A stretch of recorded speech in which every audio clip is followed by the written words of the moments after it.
السلام علیکم ورحمۃ اللہ وبرکاتہ۔ خواجہ سرا سے نکاح کرنا، کیا آپ جانتے ہیں کہ ہمارے معاشرے میں تیسری جنس یعنی خواجہ سرا کے حقوق اور ان کے نکاح کے حوالے سے دین اسلام کی کیا احکامات ہیں؟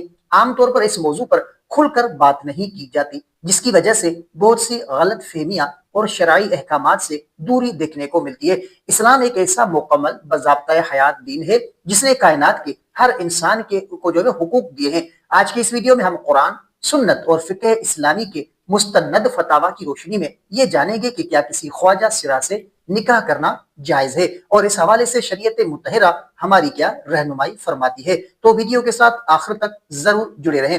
تو سب سے پہلی بات دیکھیں کہ شریعت میں خواجہ سرا کا تصور تو دین اسلام میں ہر انسان قابل احترام ہے، اور کسی بھی انسان کو اس کی جسمانی ساخت کی بنیاد پر نشانۂ تعصب بنانا، اس کے بنیادی حقوق سے محروم کرنا سخت گناہ ہے۔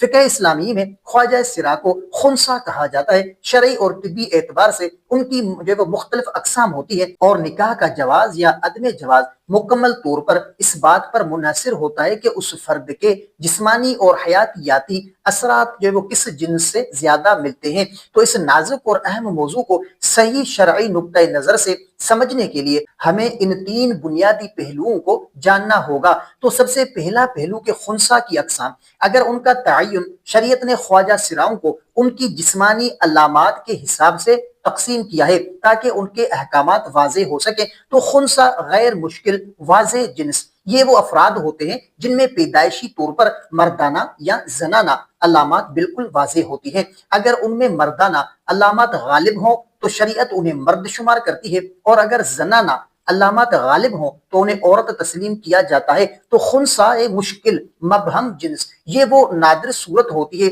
جس میں مرد یا عورت ہونے کی کوئی بھی علامت واضح نہ ہو، یا دونوں علامات برابر ہوں اور طبی اور جسمانی طور پر جنس کا فیصلہ کرنا ممکن نہ ہو۔ اور دوسرا پہلو کہ نکاح کا شرعی حکم، تو دارالافتاء اور جید علماء اکرام کے مستند فتاوی کے مطابق نکاح کا حکم کچھ چیزوں سے واضح ہوتا ہے۔ تو سب سے پہلی بات یہ دیکھیں کہ فتاوی کے مطابق وہ نکاح تو واضح جنس والے خواجہ سرا، اگر کسی خواجہ سرا میں مردانہ علامات جنس مکمل طور پر غالب ہوں اور طبی طور پر وہ مرد ثابت ہو، تو اس کا نکاح کسی بھی عورت سے شرعی اصولوں کے مطابق بالکل جائز ہے۔ اسی طرح اگر کسی مرد میں زنانہ علامات غالب ہوں اور وہ طبی طور پر عورت ثابت ہو، تو اس کا نکاح کسی بھی مرد سے ہونا بالکل جائز ہے۔ اور مبہم جنس خنثی مشکل ایسے افراد جن کی جنس کا حتمی تعین مرد یا عورت ہونا کسی بھی طرح ممکن نہ ہو، تو شریعت میں احتیاط کے پیش نظر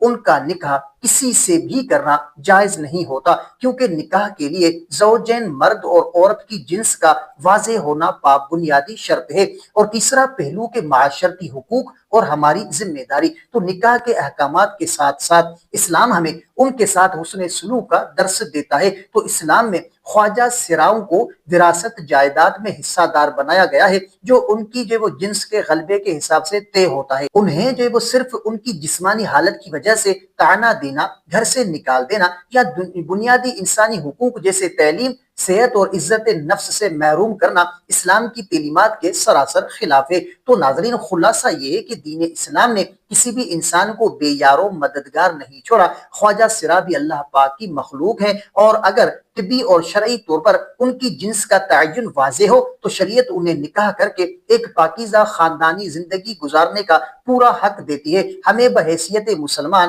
اپنے رویوں کو اسلام کے سانچے میں ڈھالنا چاہیے، کسی کی مجبوری کا مذاق اڑانے کے بجائے ان کے شرعی حقوق کا احترام کرنا چاہیے۔ تو امید ہے کہ اس نازک مگر اہم موضوع پر مبنی یہ مستند اور معلوماتی ویڈیو آپ کے علم میں اضافے کا باعث بنی ہوگی۔ تو ویڈیو کو لائک کریں، شیئر ضرور کریں، اور کمنٹ سیکشن میں اپنی رائے کا اظہار کریں۔ اگر ابھی تک آپ نے ہمارے چینل کو سبسکرائب نہیں کیا تو سبسکرائب کر لیں، اور اگر آپ کا کوئی ایسا سوال ہے جس کا آپ جواب جاننا چاہتے ہیں، یا آپ نے کوئی ایسا خواب دیکھا ہے جس کی آپ تعبیر جاننا چاہتے ہیں، تو کمنٹ کر سکتے ہیں۔ انشاءاللہ آپ کو آپ کے سوال کا جواب اور آپ کے خواب کی تعبیر اسلامی تعلیمات کے مطابق آپ کو فراہم کی جائے گی۔ تو ملتے ہیں اگلی ویڈیو میں، تب تک کے لیے اپنا بہت سارا خیال رکھیں اور ہمیں اپنی دعاؤں میں یاد رکھیں۔ السلام علیکم ورحمۃ اللہ وبرکاتہ۔